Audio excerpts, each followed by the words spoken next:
I know you've heard the song, Jesus Take the Wheel. Tonight, I want to teach you, whether you're a liberal, conservative, left or right, what you've never heard before. I plan to uncover a great truth tonight that maybe, most probably, you've never known, you've never considered. The title of the monologue is Trump Takes the Wheel. If you'll look at the graphic on my left, your right, or something like that, you'll see a boat filled with politicians. And they're all trying to get the boat to go forward. But they're so busy arguing with one another that the boat is not going anywhere. So then Donald Trump takes the wheel while they bicker and argue over whether or not he has the authority to take the wheel. Now, the subtitle tonight is going to cause me some flack, especially from my haters. The subtitle is Why This Strong Man is Salvation to a Nation. Anytime you use words like salvation, people immediately think theology. And how dare you even say that word in connection with a fallen man? Well, I can't allow ignorance to control my speech. I know exactly what I'm saying. Why is this strong man salvation to a nation? If you'll look at that boat with all of those people in the boat, politicians, Democrat and Republican, there's a storm coming. You can see the waves starting to rock the boat a little. There's a storm coming. And if somebody does not take the wheel, then you're going to go down while you're trying to figure it out. And tonight, this lesson is going to help you understand why Donald Trump looks like a dictator. Why Donald Trump looks like, notice the word looks like, a strong man, even a tyrant maybe. And so I believe when this class is over, you're going to see Donald Trump in a way that you've never seen him before. I plan to prove to you tonight something you never learned in school. And I plan to show you that Donald Trump was prophesied, or predicted rather, by the founding fathers of our nation. I plan to show you that our founding fathers prayed for a strong man like Donald Trump. That in fact, they wanted a strong man like Donald Trump. Someone that would bring salvation to a nation. Someone that would cut through the noise and steer the ship when the crew is too busy fighting with each other to even row out of harbor. We're going to be talking tonight a lot about history. I love history because if you know history, you know the future. History repeats itself. Now, we were just talking about France moments ago and what's happening in the nation of France. Well, back in the late 1700s, democracy collapsed in France. It was called the French Revolution. The weight of division, what caused that to happen? A division in the nation. One half of France wanted the guillotine. The other half wanted a monarchy. And the nation bled itself into a stalemate. The nation was so divided that it wasn't going forward, it wasn't moving, it was stuck. Well, who rose up at that moment? Napoleon Bonaparte. Not because he was voted in as Mr. Nice Guy, but because the French people had reached the point where they could not govern themselves any longer. They were in a gridlock that begged for a breakthrough. My fellow Americans, democracy without unity is paralysis, okay? Now, most Americans think we have a democracy. So if that's what you have, the moment you cannot unite, you're paralyzed completely. It's like a marriage where two spouses dig in their heels. Neither one is giving in. Neither one is taking anything. And what happens? The whole family collapses because we're at a stalemate. What's needed when a marriage gets at that point? What's needed when you're at a stalemate? A third party. Someone with authority in your life to help restore order. So you go and seek someone to come in and do what you cannot do for your marriage anymore, to basically set it in order, to call you both back to some compromise. Now let's fast forward to America, where we as a nation are in the same situation as the French were in 1700 and as they are again today. Red against blue, traditional against woke, patriots against globalists. The machinery of our government has seized up. Now we have dummies in the House of Congress, Elian Raghead, whatever her name is. And on this side, you've got Marjorie Taylor Greene. You have these this thing going on in our government of no respect for one another, no courtesy, just Congress bickering like children.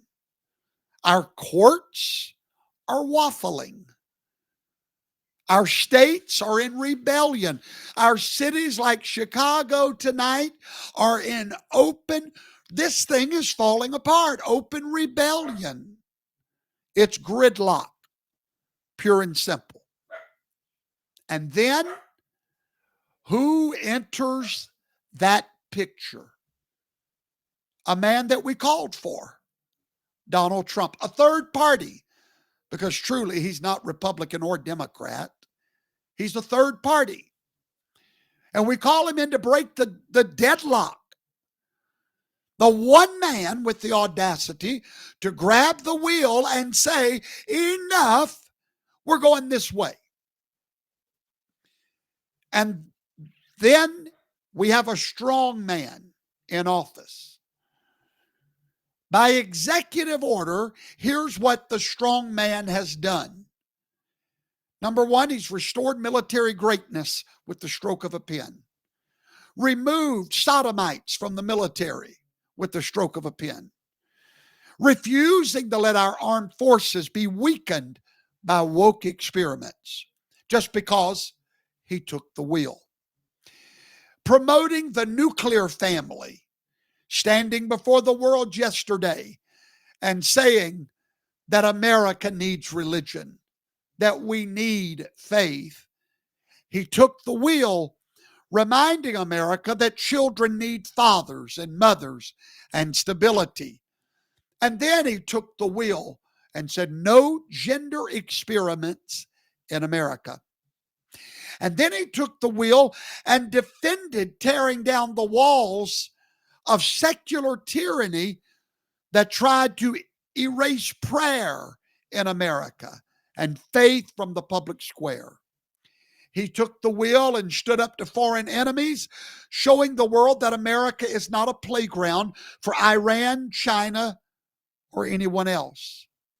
Now, he's not perfect, but like Churchill and Napoleon, like Netanyahu, like every lion that history has raised up, he is the strong man that a fractured America demands. Now, if you don't agree with me tonight, that's okay. I plan to help cure your sickness. We're going to do it tonight with truth. Let me give you a very uncomfortable truth tonight that you need to hear.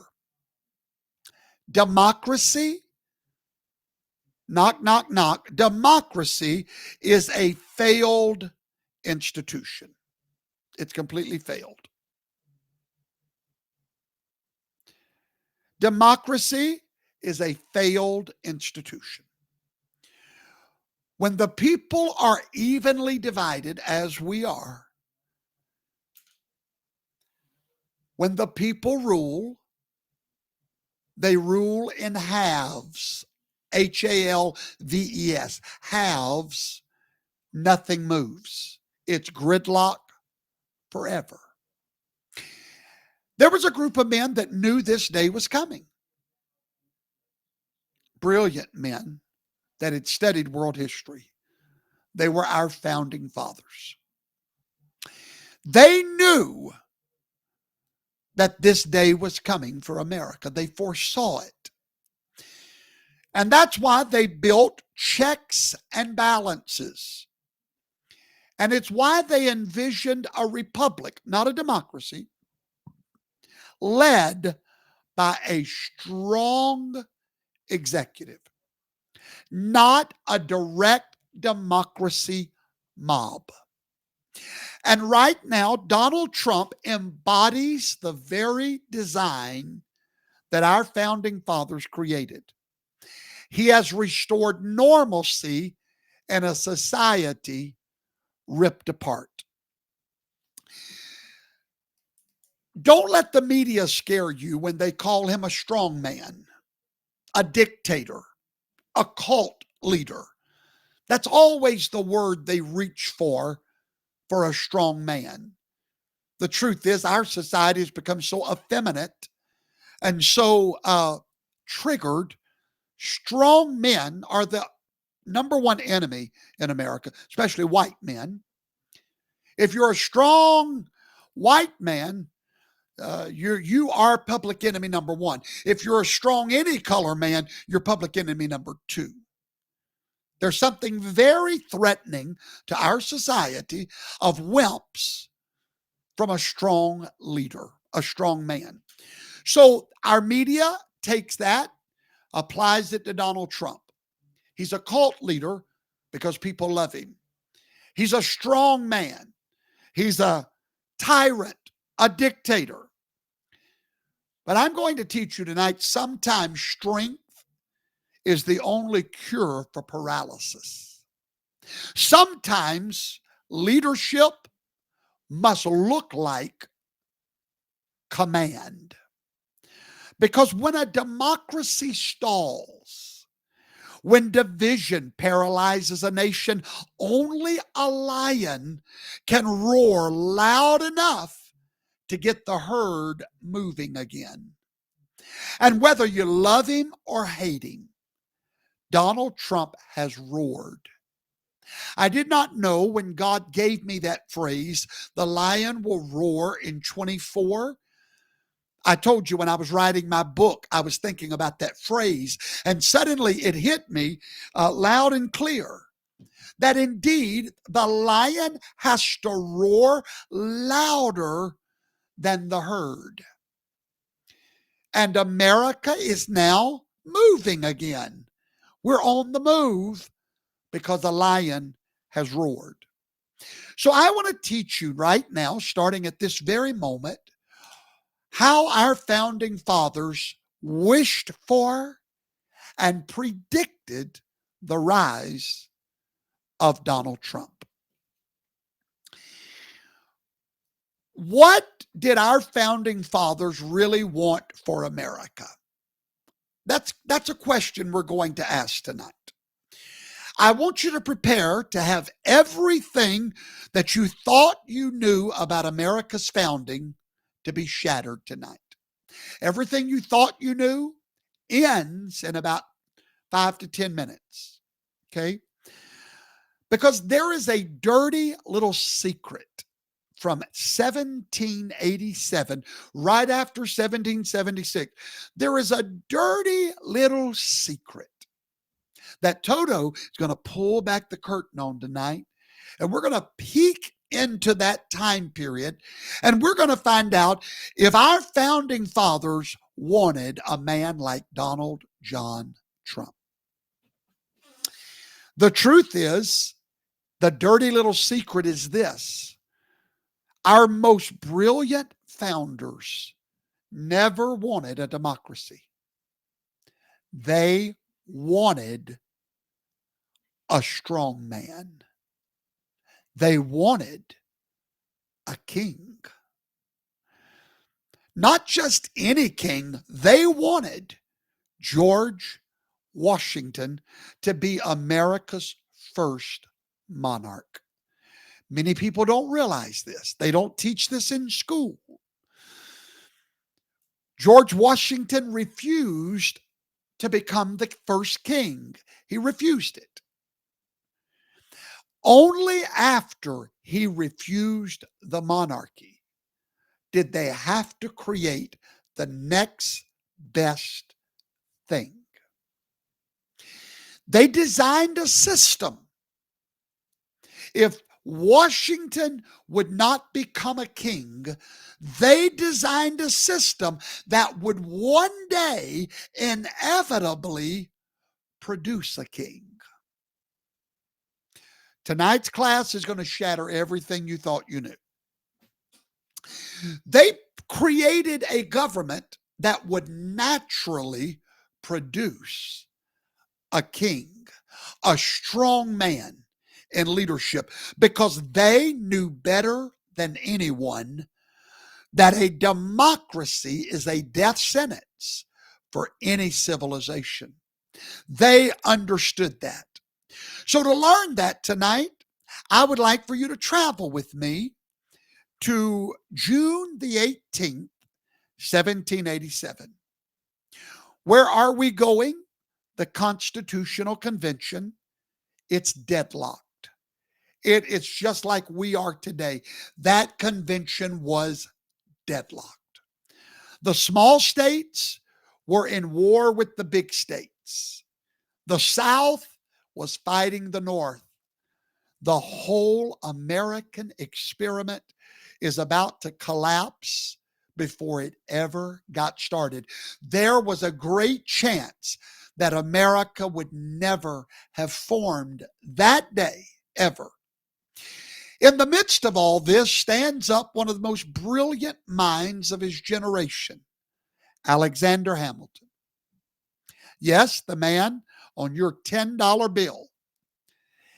He stands up and delivers what historians call the most radical speech in American political history. Do you know how long his speech was? 6 hours in a building with no air conditioning. I've been in that building. He stood there when I walked in that building. Oh, I sensed the reverence of those men that stood in that gallery. 6 hours he stood there. And Alexander Hamilton laid out his vision for America's future. But here's what they don't teach you in school. Hamilton spoke for 6 hours for the need of a monarchy, not a democracy or a republic. For 6 hours, Hamilton preached the need of a strong man, the need for some man to take the wheel on a boat where everyone's bickering.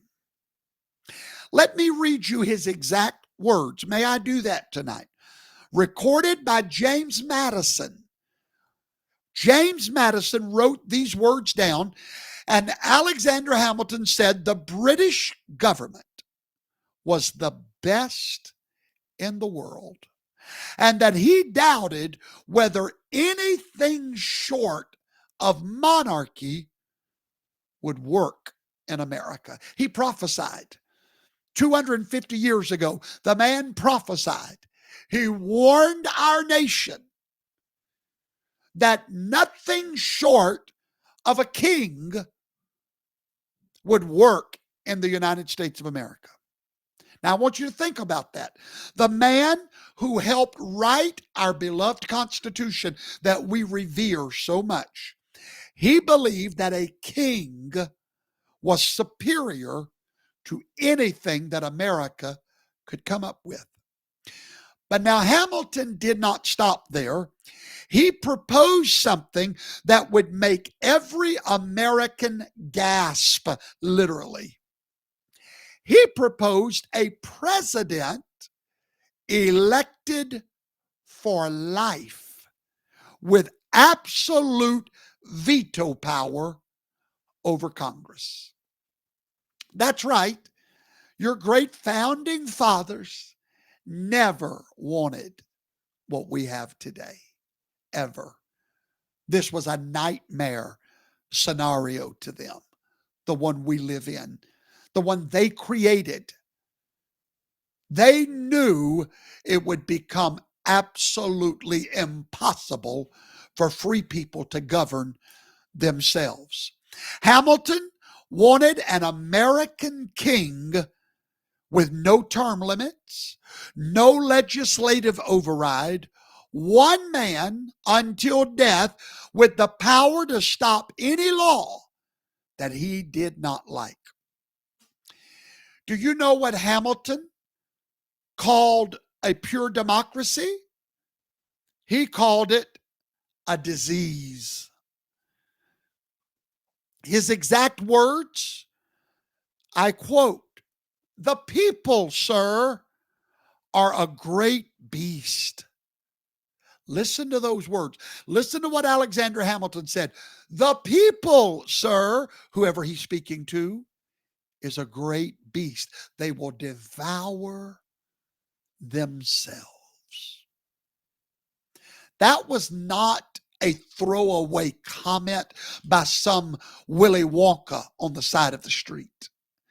This was the carefully considered opinion of one of the most brilliant minds in his generation.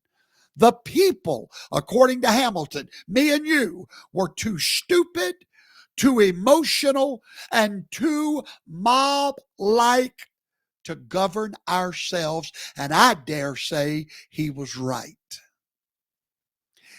He said, we are a great beast. Driven, and that's a fact. Just look at how people that love Donald Trump turn on him like that. We're driven by emotion. We don't study the principle and the doctrine and the platform. We run after the headlines. Now, the establishment will tell you that Hamilton was just an outlier. He was all by himself. He was too extreme. That his monarchy proposal was rejected and forgotten. That's what they want you to believe. They're lying to you. Because what Hamilton proposed was not radical.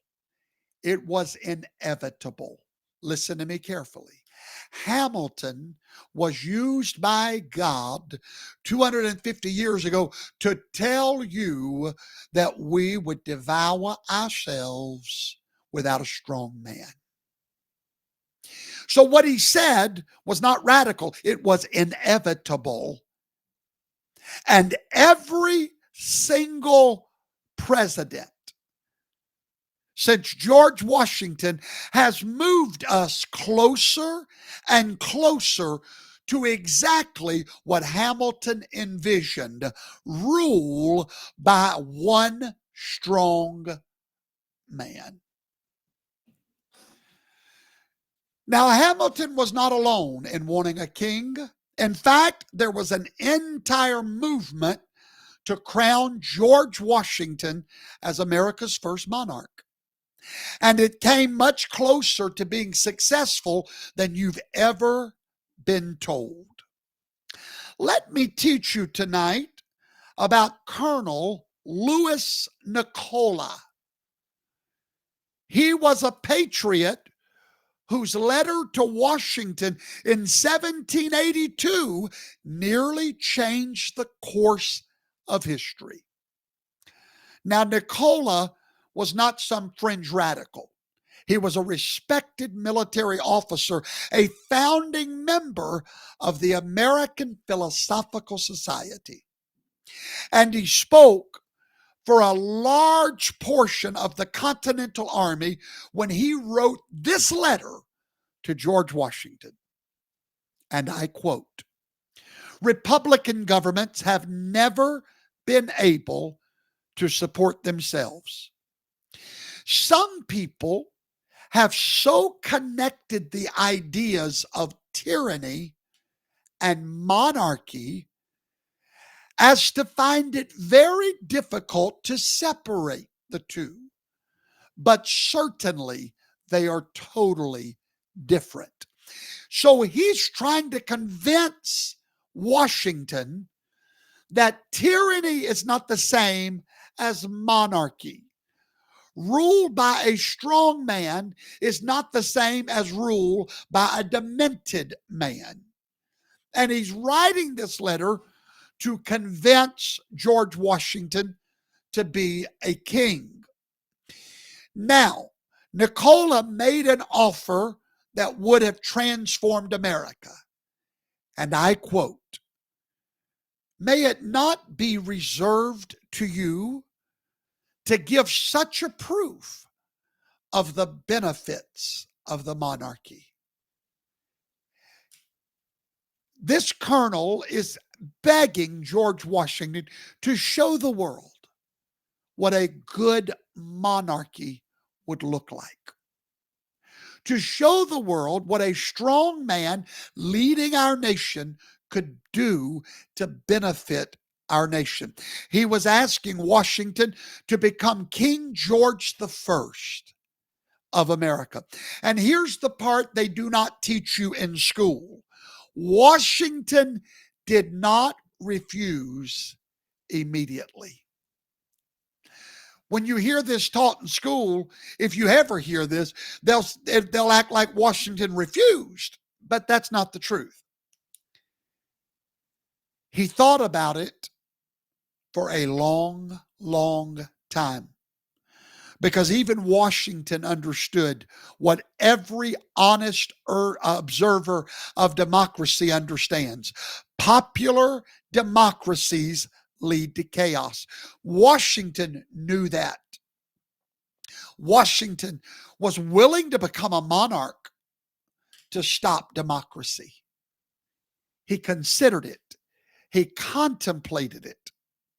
Now, the movement was just getting started for a monarchy in the United States of America. Maybe you've never heard of the Society of Cincinnati. I want to explain what it is. They were an organization of Revolutionary War officers, those men that fought in the Revolution, officers of that revolution. They started this Society of Cincinnati. Why? First of all, this was a hereditary society.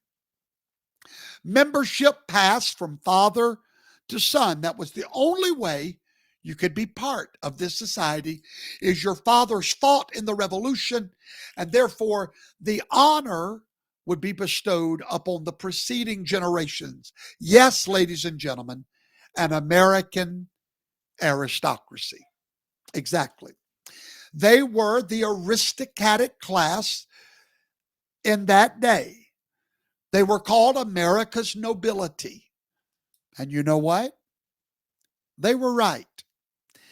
The Cincinnati were creating the foundation for a permanent ruling class in America. Exactly what you must have for a constitutional monarchy.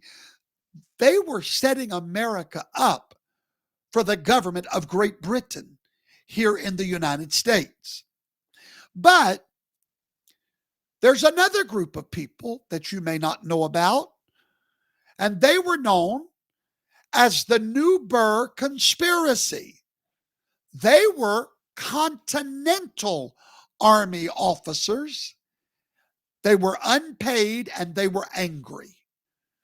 They gathered together to discuss marching to Washington and installing George Washington as the king. They were not asking, they were going to force it.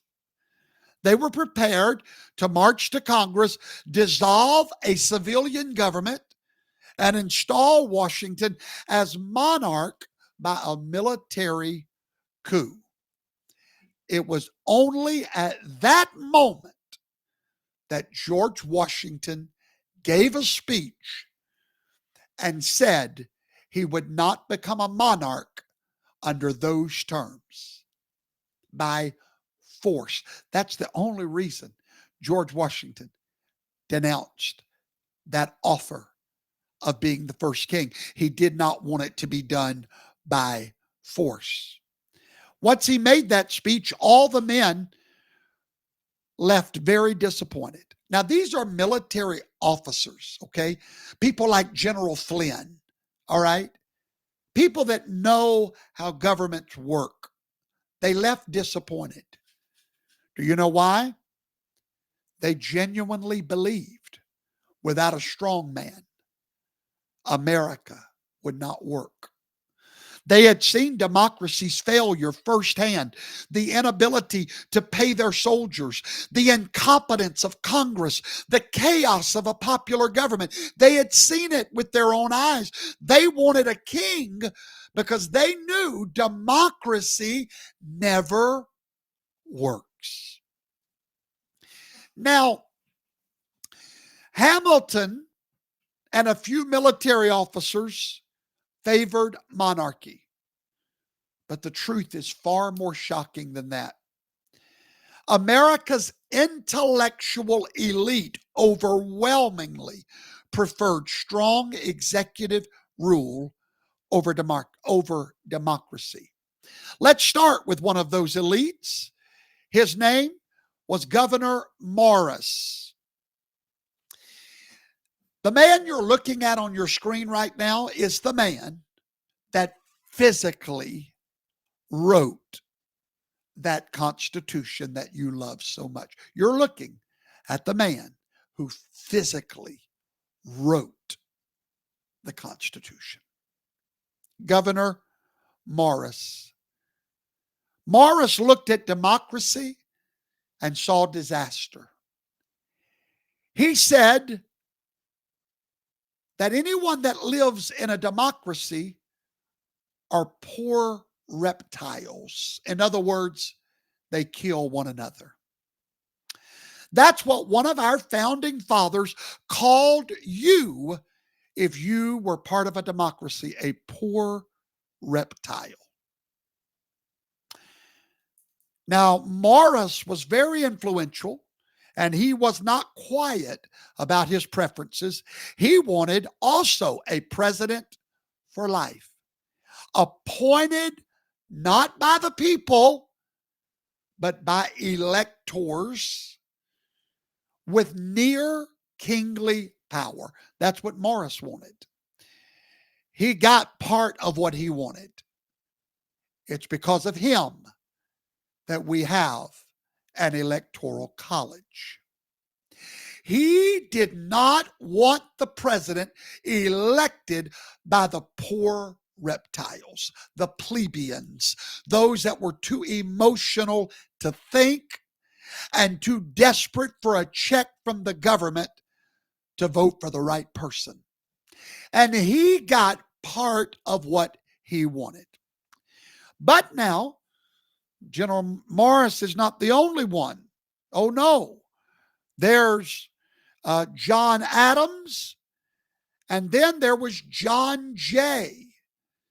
John Jay was the first Supreme Court Justice of the Supreme Court, co-author of the Federalist Papers that's on my desk or my bookshelf. He was America's most respected founder. Here's what he said about democracy: the violence and the fury of the multitude. The violence and the fury of the multitude. John Jay believed that when you let people vote, you get violence and fury, not wisdom, not justice, just chaos and destruction. You know, in my ministry, people wonder why I run it the way I do. Now I know why. Yeah, I found out that we was right all along. There's got to be clear leadership, strong leadership. Why? Anything else leads to chaos, violence, fury, not wisdom, not justice, but chaos and destruction. That was what John Jay said, and he was right. He was right. Look around today. Just look around. Look at the riots. Look at the polarization, the hatred between fellow Americans. That, beloved, is democracy in action. Welcome, poor reptiles, to what we created. But perhaps the most revealing case of all is our second president, John Adams. He openly advocated, for a hereditary state. Think about that. He wanted senators for life, with their positions passed down to their sons. He wanted an aristocracy. And it was him that proposed the president should have the power to appoint all judges for life and control the entire executive branch without congressional interference. That came from that man right there. You know, the ones we revere, the ones oh man, they were so smart. They were. That's the only way government will work, is the way they proposed it. John Adams was so convinced of democracy's failure that he wrote, "Democracy never lasts long. It will waste, exhaust, and murder itself. There never was a democracy that did not commit suicide." Adams believed democracy was fundamentally self-destructive, or in other words, would become ungovernable. In public, Jefferson wrote about the rights of men, but in private, he admired enlightened despotism. He praised Napoleon Bonaparte's efficiency. He understood that democracy produced talk, while monarchy produced results. Now, here is where the vision of a monarchy gets very clever on the part of our founding fathers. They knew they could not openly install a king. Why? Because we had just fought to run away from a king, right? So they knew that they could not just install a king. So they created something more subtle than a king, but equally effective. It's called the Electoral College. Now, the establishment tries to tell you the Electoral College was about protecting the small states. Hogwash, nonsense, poppycock. It was about protecting the country from democracy.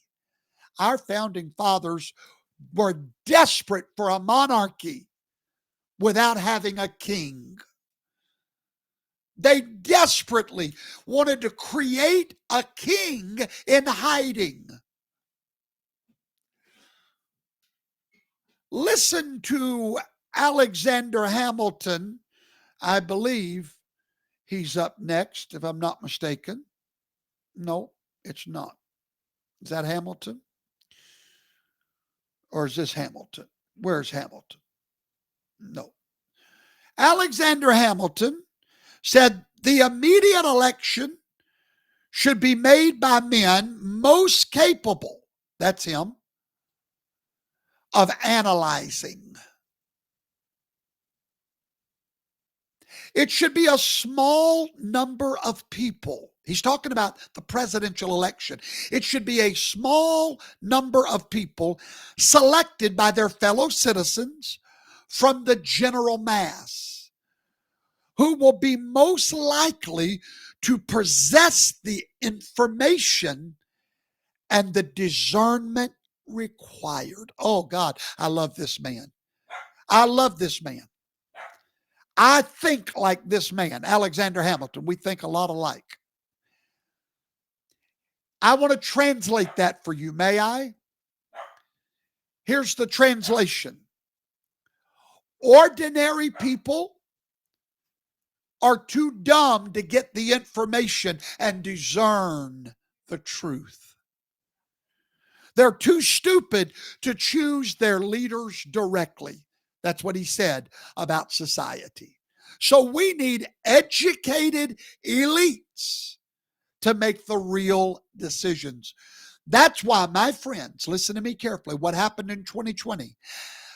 The whole electoral college thing, when people say, no, you got to go vote the way the people tell you to vote, that's hogwash. The electoral college is to vote as they saw fit, because this small group of people would get the information.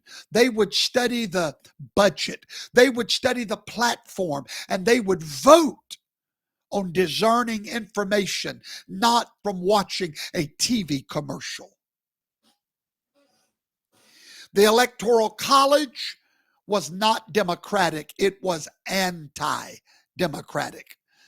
It was designed to ensure that smart people only voted for the president. And they would overrule stupid people. And you know what that sounds like, my fellow Americans? A constitutional monarchy.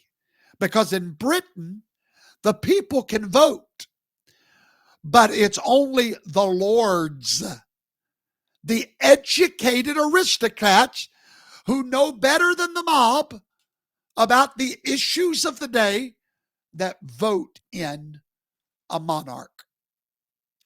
Now, James Madison was even more explicit. In Federalist Paper number 10, he wrote that pure democracy leads to violence and confusion, and that the Constitution was designed to break and control the violence of the people. The Constitution was designed to stop the people. Notice that word, break and control. The Constitution was designed to control the masses.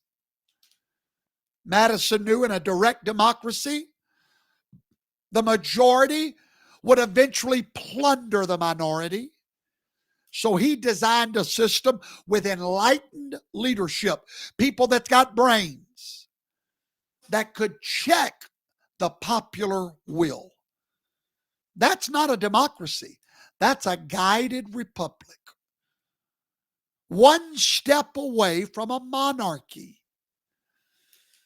Now, here's the proof that the founders got exactly what they wanted.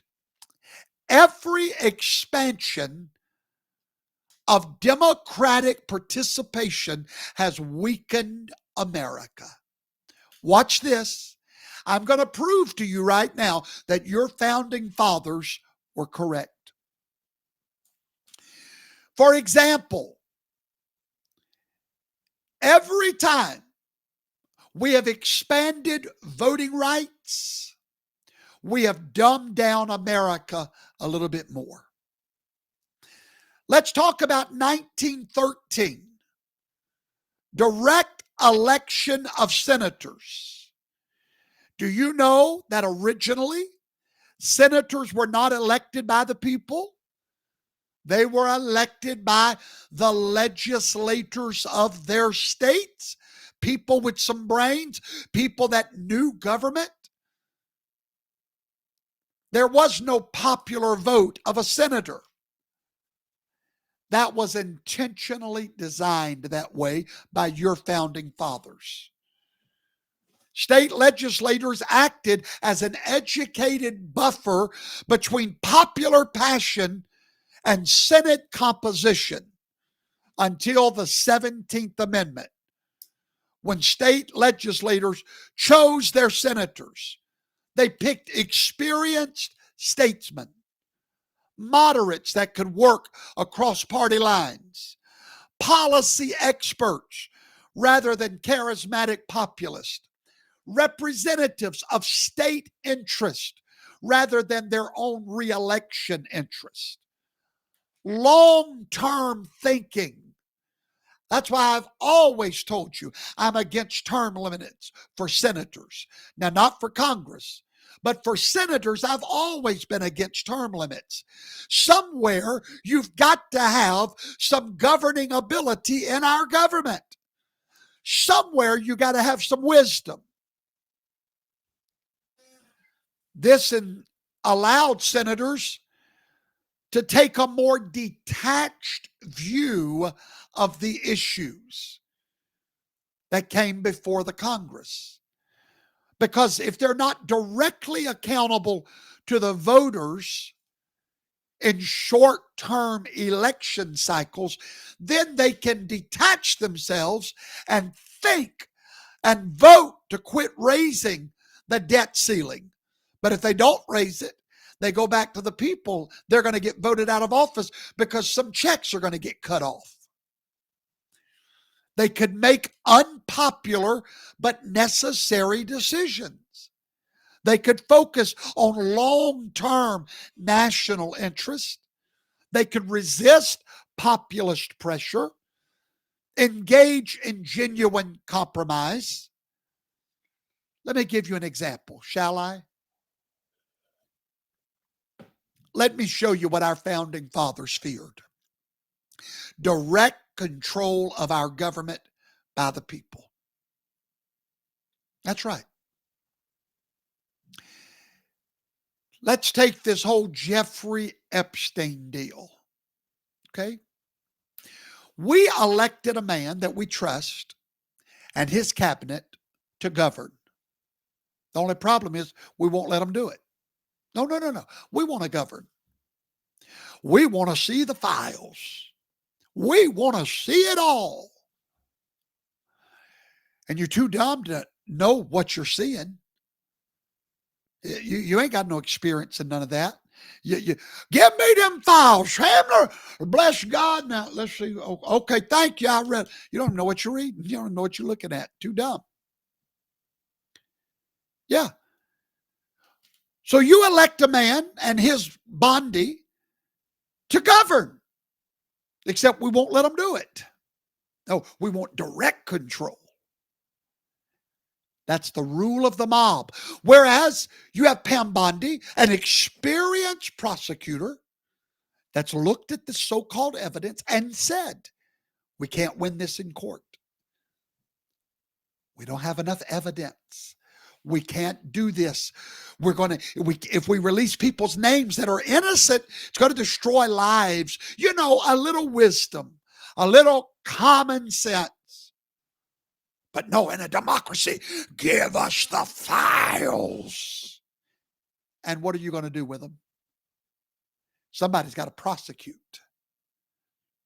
There's something in the nature of the beast that just wants blood.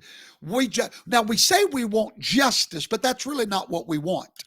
Because if we wanted justice, we would get it from our Justice Department. See, we don't want justice. We want blood. And we want to directly govern ourselves. Our founding fathers said this day would come. Back before 1913, our senators could govern without walking through the airport or wherever and having us screaming in their faces. Like animals? I believe one of the founders said, the people are a great beast. Well, 1913 changed all that. The 17th Amendment. Now, we're going to directly vote in our senators. And guess what that did? It destroyed America. It gave us campaign finance corruption. Once the senators need popular votes, they became dependent on fundraising from special interests who could finance statewide campaigns. Media-driven politics, partisan base appeal, short-term thinking. And what's the modern consequences of that? Filibuster battles, confirmation wars, gridlock, fundraising obsession. There was no fundraising obsession before all this. 1930, well, no fundraising. The legislators picked a great person, sent him up there. And this is exactly what the founders predicted would happen with direct democracy. They designed the Senate to be anti-democratic, precisely because they knew democracy produces chaos, not deliberation. And the 17th Amendment proved their point. Every expansion of democratic participation has weakened American governance. And then we had the suffrage movement. And then we had primary elections that we never had before. And now, we're going to open it up a little bit wider now, because we want everybody to vote. Guess who we're going to open it up to now? The illegal aliens. Let everybody vote. You poor whippersnapper. We want democracy. It's demonic. It's demonic. It's beastly. Do you see? The wider we open the voting block, the more dumbness that comes in.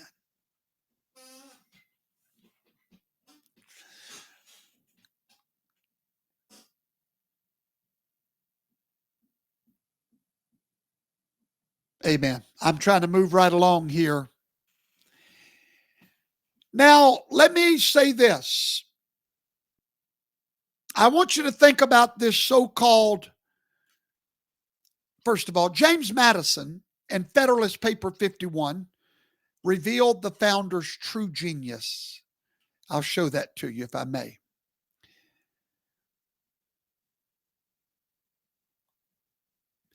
He said ambition must be made to counter ambition.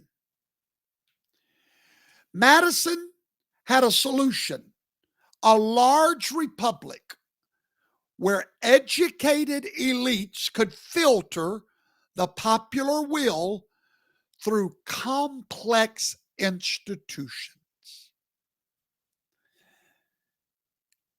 He said, if you're going to have ambition among the people, we must create institutions to meet that ambition. because they were not creating democracy. They were creating institutional gridlock that would force Americans. Listen to what I'm about to tell you. Hold on. For those of you that are falling asleep, listen to what I'm about to tell you. There is a reason that the founders created institutional gridlock, deadlock, because they knew if they created these institutional gridlocks, it would force Americans to choose a king, a strong man, when the system broke down. And they would all get what they secretly wanted from the beginning, a monarchy, a strong man that would rise above the institutions. I hope you stay with me tonight. I'm going to bring this home soon. A man that could rise above the institutions, the Congress, the Supreme Court, the Senate, and could take the wheel and save a nation from democracy. Think about it. The separation of powers, checks and balances, federalism, all of that creates paralysis in normal times. The only way to break the deadlock of the separation of powers, checks and balances, federalism, is through strong executive action. That's why you see Donald Trump signing executive orders like a dictator, because somebody had to take the wheel and pull us out of this gridlock created by our founding fathers. And they created it to produce a king that would take the wheel and lead America in that time of crisis. Think about it. Just look at what they did. The founders had a hidden design. They designed it to fail democratically so that it would succeed monarchically. They designed this government to fail so that a strong man like George Washington could rise and save America from democracy. It's never failed, ever. In every crisis, a strong president rises. And he rises above Congress. Congress becomes irrelevant. The courts step aside, and one man takes charge. The Civil War, Abraham Lincoln. I'm going there in a minute. The Great Depression, World War, 9/11, COVID-19. It is in all of these times, every single one of them, that the strong man rises. Lincoln, FDR, Bush, Trump, and they govern not through the regular checks and balances. They take executive action while Congress debates about it and delays. That is not a bug in the American system. That is a feature. The founders built a machine that automatically produces strongman leadership when democracy fails, and it always does. So what did the founders create? A constitutional monarchy without a king. Think about it. This man is the commander-in-chief of the military. What is the king of Great Britain? A commander-in-chief of the military. He's the chief executive of the government. What's the king of Great Britain? Chief executive of the entire government. The president is the head of state for all international relations. What is the king of Great Britain? And the appointment power over the judiciary, This man is a king. The president's the most powerful person in the world. It was designed that way. That's not a democratic office when you're commander-in-chief. That's an elected monarchy with term limits. And by the way, those term limits are breaking down. FDR served 4 terms. Trump is back for a second non-consecutive term. The precedents are cracking. The founders gave us the form of democracy with the substance of monarchy. You see, popular elections provide legitimacy, while the executive power provides effectiveness. You see, George Washington, that was our first king. That man governed like a king. He created the cabinet system. He did that. He established executive privilege that would withhold information from Congress. He issued executive proclamations. It had the force of law. He used the military to suppress the whiskey rebellion like Trump is doing in Chicago. He conducted foreign policy without congressional oversight. Washington was not constrained by democracy. He was empowered by it. The people's mandate gave Washington royal authority in a republican form. And every president since him has expanded that authority because your founding fathers designed it that way. They knew they would eventually get a monarchy, which is what they wanted in the beginning. A man that could take the wheel and save a nation from their own bickering and their own gridlock. And the founders' monarchical vision is winning. Democracy was a temporary illusion. Strong executive leadership was always the permanent reality. Let's look at it. Hamilton got his president for life. Adams got his aristocratic control. And Morris got his elite dominance. Madison got his filter democracy. No, they didn't give us a pure monarchy because they knew we would not accept it. Instead, they gave us an evolving monarchy, a system that becomes more monarchical over time as democracy proves inadequate. So here's the truth they never wanted you to know. America was never supposed to be a democracy. Our founding fathers were too smart for it. They had read history. They knew that pure popular government always fails, always descends into mob rule, economic chaos, social collapse. So they created something so sophisticated. They hid a king behind a republic that would naturally evolve to a strong man as circumstances required. They gave us the appearance of self-government with the reality of elite leadership. Popular participation provides the legitimacy, but it is those institutions that provide the government. Now, that's part number one. When I come back, I've got 10 minutes left tonight. I need a 30-second break. I plan to bring this home for you. I'll be right back. Don't go anywhere.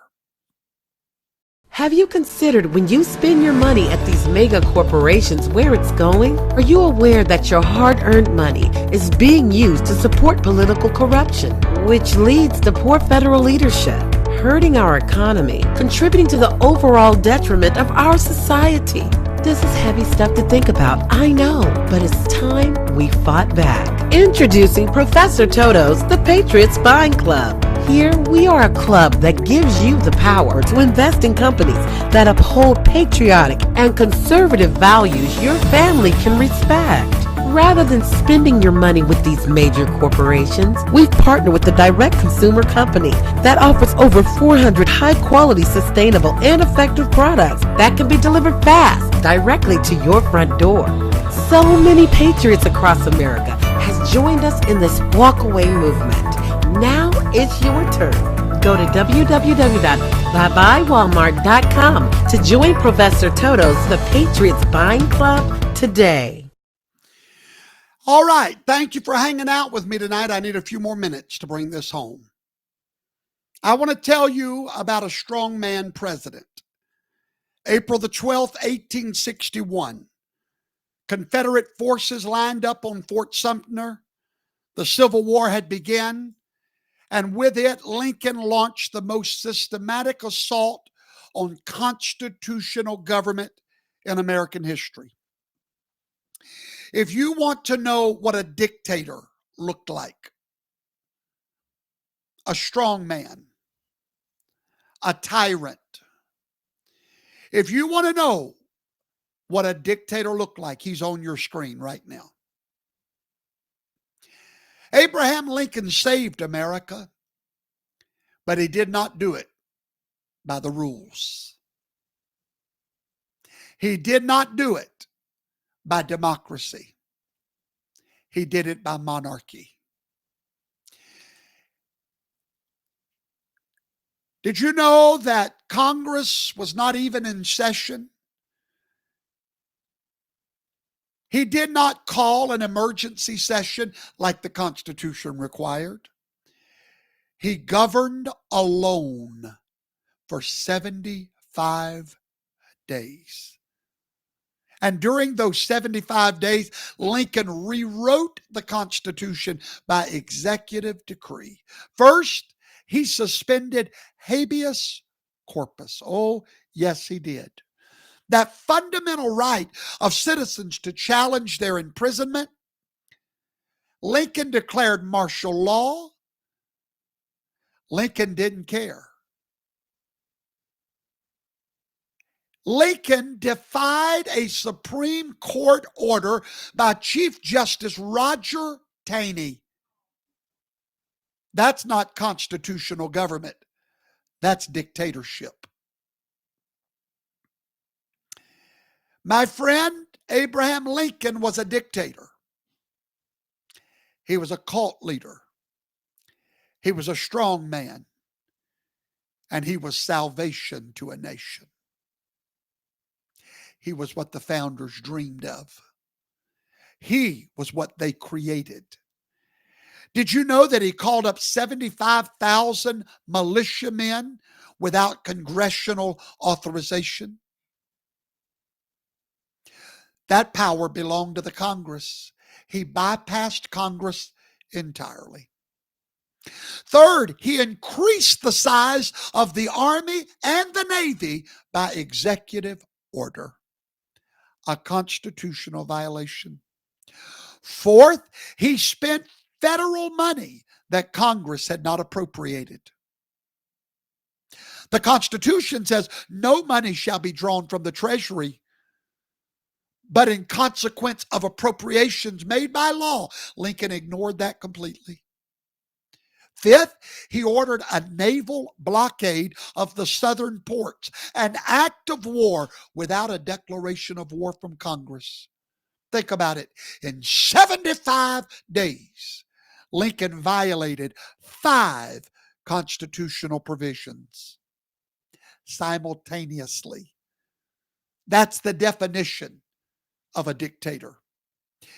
So in July of 1861, when the Congress, after 75 days, finally reconvened, did they impeach? Surely they're going to impeach Lincoln for these massive violations, like sending the military to Los Angeles, Chicago, D.C. Surely they're going to get the man for that. No. They retroactively approved everything. Why? Because it worked. Lincoln's dictatorial efficiency accomplished more in 75 days than democratic deliberation had achieved in 75 years. Democracy would have debated while the nation died, but dictatorship acted while there was still a nation to save.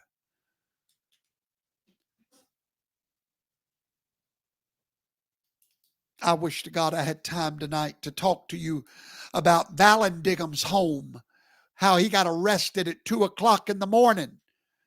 Oh, there's so much here I want to teach you about. Lincoln's secret police force. Did you know about them? Did you know that 13,000 Americans were imprisoned in the dead of night with Lincoln's ICE department? Is anybody hearing me?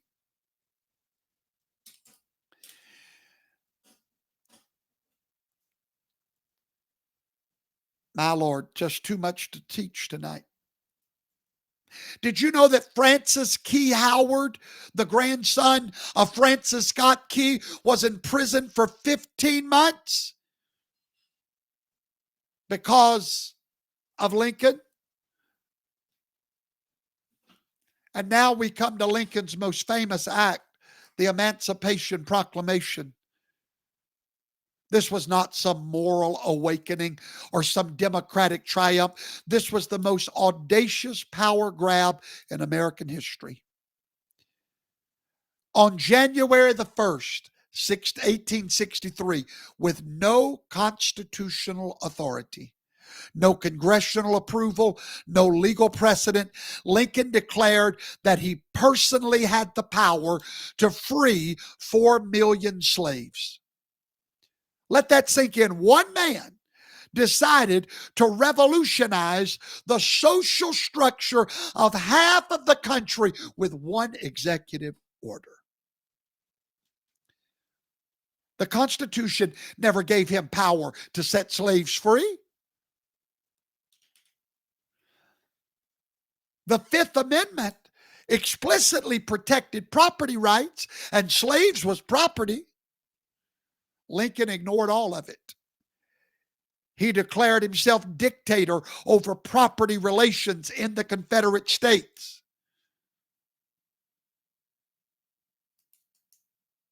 And here's the really revealing part. Lincoln only freed slaves in areas where he had no actual control. He freed slaves where he could not even enforce it. By 1863, Lincoln had redefined the entire conflict. Now, here's the question that exposes the weakness of democracy. Could the Union, everyone listen to me carefully, I know it's getting late, had won the Civil War through a normal constitutional process? The answer, absolutely not. And if you think America can win our war on immigration through the constitutional process, you're just as fooled as you would have been in 1861. Congress during the Civil War was a disaster. They spent more time arguing about procedure than supporting the war effort. Republican radicals wanted to punish the South into oblivion. If Lincoln would have been constrained, what would have happened? What about Great Britain during World War II? Winston Churchill governed as a dictator, bypassing Parliament. Why? Monarchy is all that works. I'm out of time. Lincoln died April the 15th, 1865. But he died a savior to America.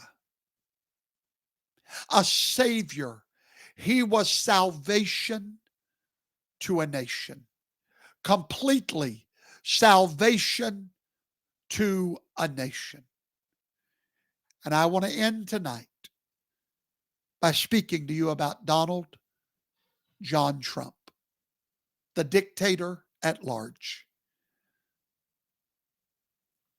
For 8 years before Donald Trump became president, we watched American democracy collapse in real time. Congressional gridlock, institutional corruption, cultural decay, international humiliation. The system was broken beyond repair. And then, like Lincoln in 1891, like Napoleon in 1799, like every strongman leader history's ever demanded, Donald Trump stepped forward to break the deadlock and restore American greatness. And our founders knew that there would have to be these men to save America. That's why I say Donald Trump is salvation to a nation that was dying in democracy. This is not about partisan politics. It's about historical patterns. This is about why democracy always fails and strong leadership always succeeds. That's why in a church, if it's governed by the people, it will be a failure. If it's voted on by the people, but with a strong leader, it will survive every storm. This is about the natural evolution from democratic chaos to strong man governance. And the founders built Donald Trump into our system. They hoped for him. They sit around and talked about what should happen if democracy died. Today, I want you to look at this strong man that you call a cult leader from 2016 to 2024 and prove everything that he has accomplished. It was achieved through executive order. Let's go to the decline, 2008 to 2016. The era of American decline, not because of an economic crisis, but because democratic institutions proved completely incapable of responding to challenges. Let's start with Congress. For 8 solid years, the most powerful legislative body on earth was paralyzed. Do you remember government shutdowns became routine? Debt ceiling crisis, annual events. Basic government, impossible.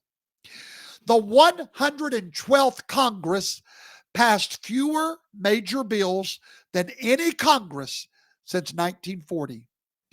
The 113th Congress, even worse. Listen, the 114th and the 115th Congress were legislative graveyards. Democracy was dead. Did you know congressional approval ratings dropped lower than a used car salesman in those 8 years? Lower than the IRS, lower than Vladimir Putin. The Congress approval rating dropped to 9% in those 8 years. But that was just the beginning. The Obama administration spent 8 years proving that weak leadership produces global humiliation. China began challenging American dominance during those years. Russia invaded Ukraine and annexed Crimea. Iran expanded its nuclear program, all in those 8 years. Meanwhile, Obama's response to every crisis, diplomatic engagement, multilateral consultations, strategic patience. In other words, weakness, indecision, and surrender. But the most damaging of all, immigration. Immigration. Democrats wanted amnesty. Republicans wanted border security, but neither side could deliver anything. Deadlock, gridlock. Why? Because democratic compromise requires both sides to give up something. But immigration activists on the left would primary any Democrat that voted for border security. Any conservative activist on the right would primary any Republican for amnesty. So guess what? Nothing happened for years. Nothing. Rowing a boat, going nowhere. Trump, take the wheel. Millions of illegals crossing the border while American workers lost jobs, cheap foreign labor, drug cartels smuggling fentanyl. Democracy produced endless debate with zero results. By 2016, the American system completely broken. Congress couldn't pass budgets. Presidents couldn't enforce immigration laws. Courts were politicized beyond repair. Elections were decided by lawyers rather than voters. America needed exactly what our founders intended: a strong man, a king who would break the deadlock and get America moving forward. His name, Donald Trump. The 2016 election was not just a political campaign, it was a popular rebellion against the failure of democracy. And Donald Trump wasn't just a candidate, he was the strong man that American democracy had inevitably produced. How many times have I taught you Obama created Trump? A failed democracy always creates someone that can take the wheel.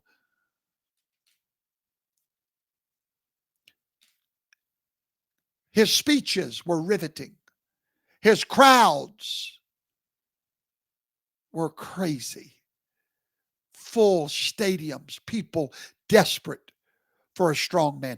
The Republican primary proved his strong man appeal. He destroyed 16 Republican politicians, all experienced, governors, senators, former executives, not through policy expertise, but sheer dominance. Jeb Bush was the favorite of the establishment. $100 million in campaign funding was humiliated out of a race by a strong man. Marco Rubio, humiliated. Ted Cruz. Trump did not out-debate these politicians. He out-dominated them.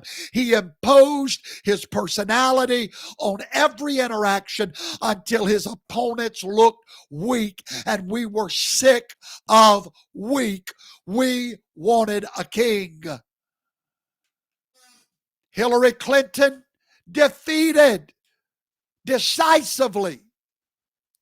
And now, Donald Trump unleashed the most aggressive use of presidential power since Roosevelt, with executive orders, regulatory rollbacks, international agreements, military deployments, immigration enforcement. Week number one, travel restriction on terrorist-prone countries.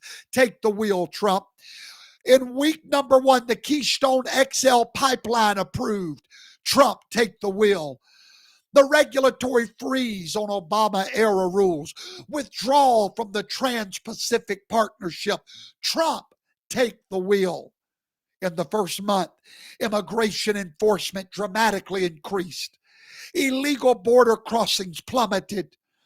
Criminal aliens targeted for deportation. Sanctuary cities threatened with federal funding cuts. Corporate tax rates slashed from 35% to 21%. Individual tax cuts for middle-class families. Energy exploration expanded on federal land. Climate regulations eliminated. Media dominance. Lincoln controlled through the telegraph. FDR controlled through the radio. Trump controlled through Twitter. Trump's foreign policy restored American strength 8 years after Obama's insanity. North Korea Trump threatened them with fire and fury.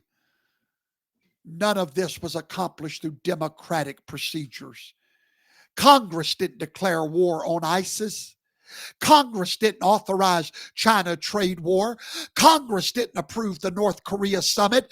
Congress did not withdraw from the Iran nuclear deal.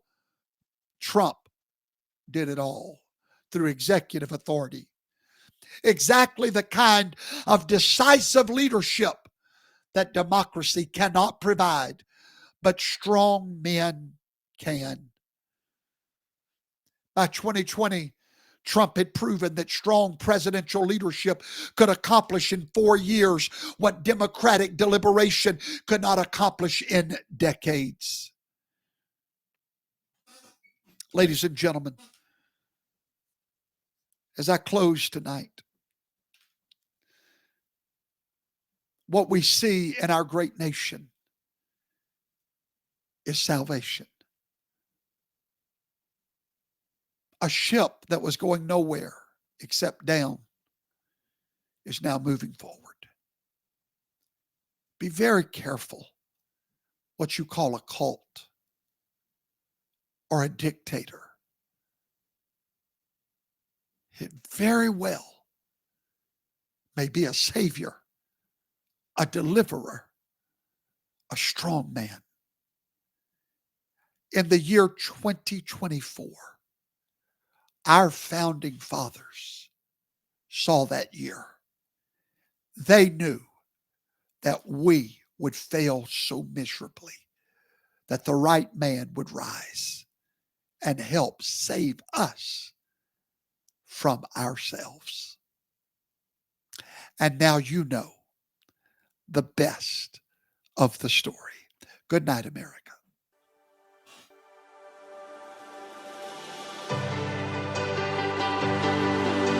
We trust you, God. Over this nation, we trust you.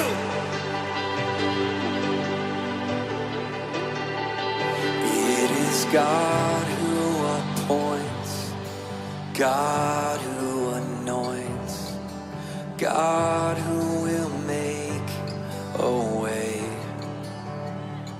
In his wisdom and might, he rules and decides. He has the final say. He has the final say. Come on, sing it in God. In God alone we trust. As Lord, as King, as Judge.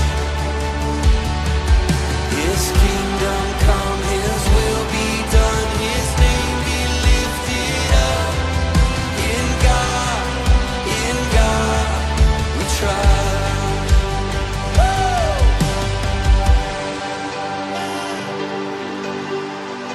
From the heart of DC,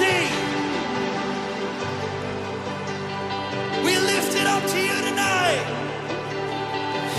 It is God we enthrone, God